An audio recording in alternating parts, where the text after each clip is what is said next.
Shalom, kembali berjumpa dengan saya, Pendeta Jodina Pitubulu.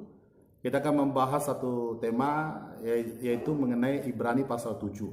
Kita akan membahas secara mendalam konteks di baliknya. Apakah Ibrani pasal yang ke-7 dapat dipakai untuk menguatkan pandangan bahwa hanya Melkisedek setelah Lewika yang berhak menerima persepuluhan. Sebelum kita lebih jauh belajar, terlebih dahulu jangan lupa tekan like dan subscribe nantinya jika Anda merasa diberkati. Kalau Anda tidak diberkati, ya Anda tidak perlu tekan subscribe ya. Demikian kita saksikan video ini. Kita akan membahas yaitu Ibrani pasal yang ke-7, ayatnya kita 4, 5, dan 6. Kenapa saya harus membahas ini? Karena ini menarik sekali. Sebab ayat ini menjadi polemik ya.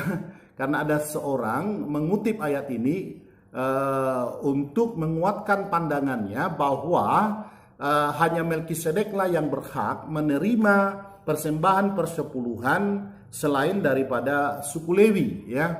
Nah, orang itu adalah sang debater. Silakan saudara yang menyaksikan video saya melihat daripada video sang debaters. Dalam judulnya adalah doktrin persepuluhan runtuh oleh 2 ayat saja. Meruntuhkan doktrin persepuluhan sebenarnya bukan 1 ya 2, tetapi 1 itu terikat dengan ayat berikutnya. Sebenarnya Tuhan sudah membuka rahasia ini di dalam Ibrani 7. Coba semua ya, ayo mari kita buka Ibrani 7 ayat 5 dan 6. Ayo silakan ya.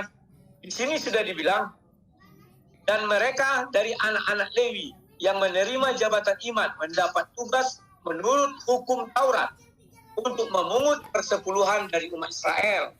Jadi, yang berhak menerima persepuluhan itu adalah kaum Lewi. Apakah kamu kaum Lewi? Itu pertanyaannya ya. Nah, dan itu menurut hukum Taurat. Nah, sekarang kamu di gereja memungut perpuluhan. Hukum apa yang kamu lakukan? Apakah hukum Taurat juga? Kalau hukum Taurat kamu bawakan, kamu bukan kaum Lewi. Lantas hukum yang mana kamu bawakan? Hanya 1 hukum yang bisa kamu siapkan lagi untuk memungut perpuluhan. Dan hanya 1 manusia yang bukan kaum Lewi yang dapat memungut perpuluhan. Siapa itu? Baca ayat 6. Tetapi Melkisedek yang bukan keturunan mereka memungut persepuluhan dari Abraham dan memberkati dia walaupun dia adalah pemilik janji. Nah, tanyakan pada dirimu sekarang ya. Apakah kamu adalah Melkisedek? Kalau kamu tidak memenuhi 2 syarat ini, pertama kamu melakukan berdasarkan hukum Taurat, yang kedua kamu harus Melkisedek. Kamu tidak berhak mengambil perpuluhan. Nah, jadi sang debaters ini mengutip daripada Ibrani pasal yang ke-7, khususnya ayat ke-6 ya. Tapi dia juga pada akhirnya dia mengatakan kembali dari 4 dan 5, 6 sebagai ayat yang menguatkan ya pandangannya bahwa yang berhak menerima perpuluhan itu hanyalah suku Lewi dan setelah itu adalah Melkisedek. Nah, sekarang kita akan selami Ibrani pasal yang ke-7 ini.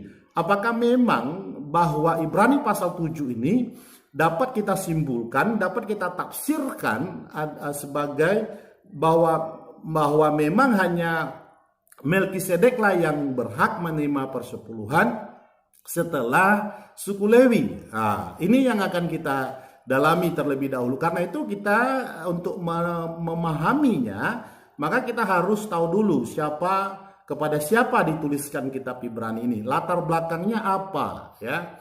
Nah, siapakah penulisnya? Ada banyak perdebatan, ada yang mengatakan Paulus, ada yang mengatakan itu Barnabas dan sebagainya.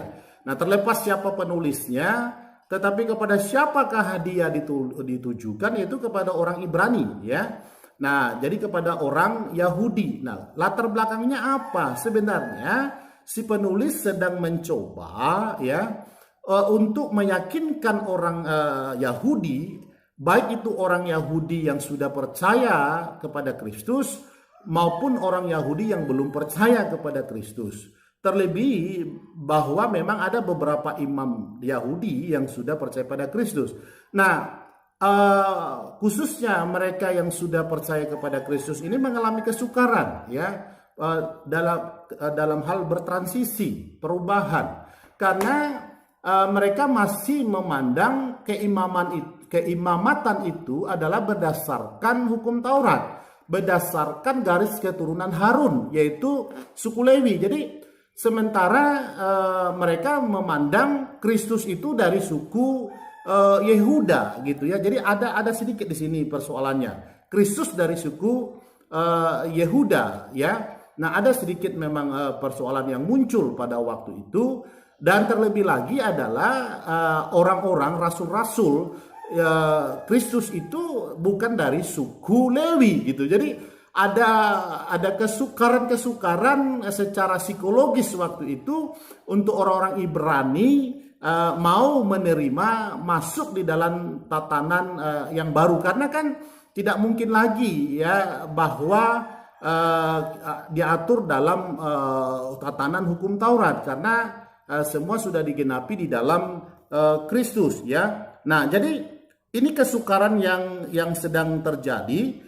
Kemudian itulah sebabnya si penulis mencoba ya menggiring ingatan orang Yahudi, orang Ibrani kepada satu peristiwa di mana bapa nenek moyang mereka Abraham pernah memberikan persepuluhan kepada Melkisedek.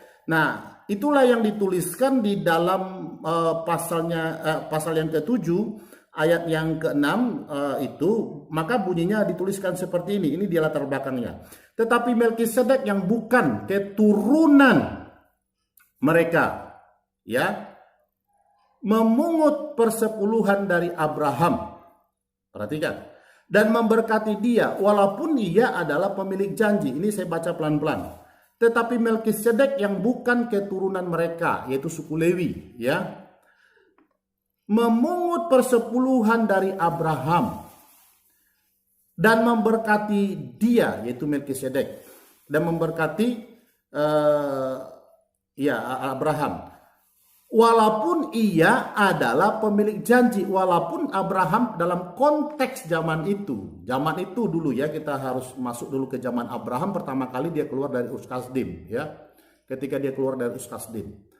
Nah, Tuhan kan memberikan adalah janji kepada Abraham, pergi dan keluarlah dari tanah nenek moyangmu, aku akan membawa engkau kepada tanah yang akan kuberikan kepadamu. Lalu Allah berjanji bahwa dari keturunan mula akan menjadi umat milik kepunyaanku. Nah, itulah dia diberikan janji oleh Allah. Nah, jadi diingatkan gitu. Nah, jadi walaupun dia bukan keturunan daripada Lewi, diingat itu seperti itu ya, tetapi Abraham memberikan gitu. Nah, itu sedang digiring oleh si penulis kitab Ibrani ini. Satu peristiwa yang terjadi di kejadian yang terjadi kepada bapa nenek moyang mereka, yaitu Abraham.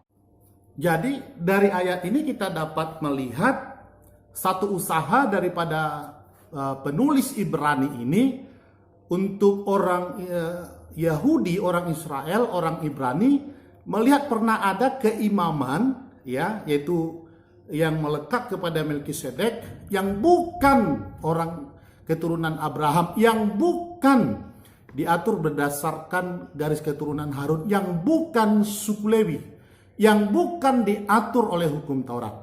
Nah, jadi oleh karena itu si penulis Ibrani ini juga pada akhirnya akan berdasarkan keimaman Melkisedek digiring kepada keimaman di dalam Kristus. Itu sebenarnya tujuan daripada si penulis kitab Ibrani tersebut. Maka kita akan lihat ayatnya yang ke 11 ya. Kita mulai baca dulu ayatnya yang ke 10 ya. Sebab ia masih berada dalam tubuh bapa leluhurnya ketika Melkisedek menyongsong bapa leluhurnya itu. Karena itu, andaikan oleh imamat Lewi telah tercapai kesempurnaan, sebab karena itu umat Israel telah menerima Taurat. Apakah sebabnya masih perlu seseorang ditetapkan menjadi imam besar menurut peraturan Melkisedek dan yang tentang dia tidak dikatakan menurut peraturan Harun? Nah, ini saya pelan-pelan saya baca ayat yang ke 11. Karena itu, andai kata imamat Lewi telah tercapai kesempurnaan. Berarti belum. Andai kata, berarti kan belum. Sebab karena imamat itu, umat Israel telah menerima Taurat. Apakah, ini bertanya, apakah sebabnya masih perlu seseorang lain ditetapkan menjadi imam besar menurut peraturan Melkisedek? Dan yang menentang dia tidak dikatakan menurut peraturan Harun. Sebab jikalau, ayat 12, sebab jikalau imamat berubah dengan sendirinya akan berubah pula hukum Taurat itu. Sebab yang dimaksudkan di sini termasuk suku lain dari suku ini tidak ada seorang pun yang pernah melayani di Mesbah. Ya. Nah, ayat 14. Sebab telah diketahui semua orang bahwa Tuhan kita berasal dari suku Yehuda. Dan mengenai suku itu Musa tidak pernah mengatakan suatu apapun tentang imam-imam. Ini menjadi persoalannya. Kan Yesus dari suku Yehuda. Sementara keimamatan hukum Taurat itu berdasarkan keturunan Harun, ya, suku Lewi. Nah, itu latar belakang konteksnya ya. Nah, ayat 15, dan hal itu jauh lebih nyata lagi jikalau ditetapkan seorang imam lain menurut cara Melkisedek. Ini dia. Ya, yang menjadi imam bukan berdasarkan peraturan-peraturan manusia, tetapi berdasarkan hidup yang tidak dapat binasa. Sebab ayat 17, sebab tentang dia diberi kesaksian, engkau adalah imam untuk selama-lamanya menurut peraturan Melkisedek. Nah, jadi sebenarnya dalam transisi keimaman dari garis keturunan Harun yaitu Lewi kepada Kristus itu kan nggak mudah. Karena mereka tahu Kristus kan orang dari suku Yehuda. Nah, terlebih lagi para pengikut Kristus, para rasul Kristus, atau orang-orang percaya yang lain yang akan nanti dipercayakan sebagai jawatan keimaman, pelayanan gitu. Orang Ibrani melihat ini satu persoalan. Tidak mungkin mereka bisa nanti bagaimana mereka sulit menerima ini gitu. Bahwa karena berdasarkan tradisi yang sudah diturunkan dari generasi ke generasi, bahwa yang layak, yang berhak, yang bisa menerima jabatan keimaman itu adalah suku Lewi berdasarkan garis keturunan Harun. Jadi ada transisi. Karena itulah si penulis Ibrani ini memunculkan satu tokoh, ya, satu tokoh yang bernama Melkisedek. Keimamannya dikatakan di situ tidak berdasarkan hukum Taurat, tetapi bapak Abraham, bapak nenek moyang mereka kan besar. Siapa yang mengatakan tidak besar? Itu sebabnya di ayat 6 dikatakan padahal dialah yang memberikan janji itu. Ayat 6. Tapi Abraham memberikannya, kira-kira itu. Dimunculkan tokoh Melkisedek. Bahkan dikatakan, camkan supaya meyakinkan orang Ibrani, camkanlah betapa besarnya Melkisedek itu. Jadi Melkisedek ini dimunculkan sebagai tipologi. Ya, tipologi daripada keimaman Kristus. Itu sebenarnya.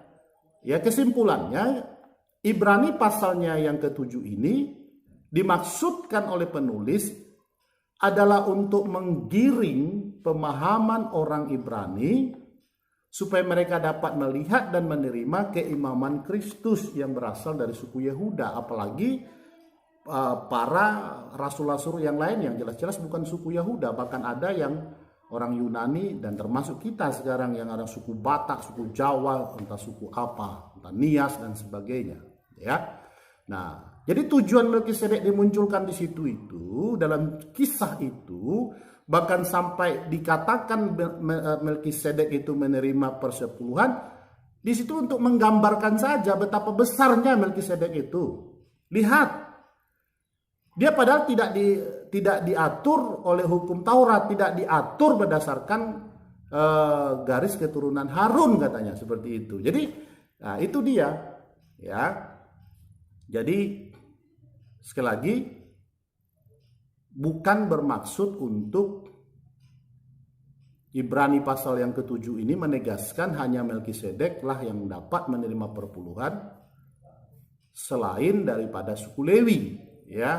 Nah, ini kita tahu dulu konteksnya ya. Gitu. Nah, jadi salah besar kalau sang debaters mengatakan ya ayat itu ke situ. Nah, gitu. Jadi ada muncul pertanyaan masuk ke saya.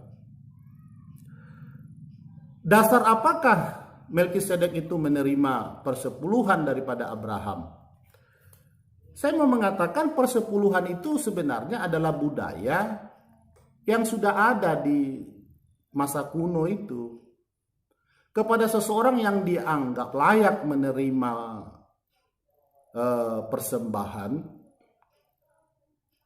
maka mereka sudah biasa untuk memberikan yang namanya persepuluh itu.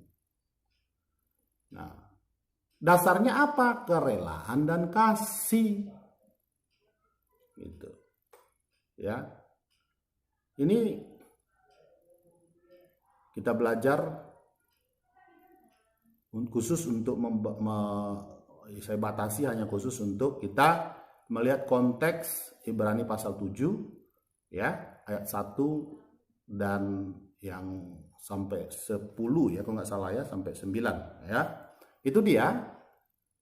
Nah, kita akan besok kita akan ke tema yang berbeda. Demikian yang bisa saya sampaikan, kiranya ini bisa mencerahkan kita semuanya ya. Buka mata, buka pikiran, jangan fanatisme sempit ya. Jangan tertutup untuk hal-hal yang baru. Silakan Anda mencerna, menilai sendiri terlebih dahulu sebelum Anda memutuskan segala sesuatu apakah Anda menerima atau tidak. Baik itu dari siapapun, dari saya kah, dari sang debaters kah, atau dari siapapun.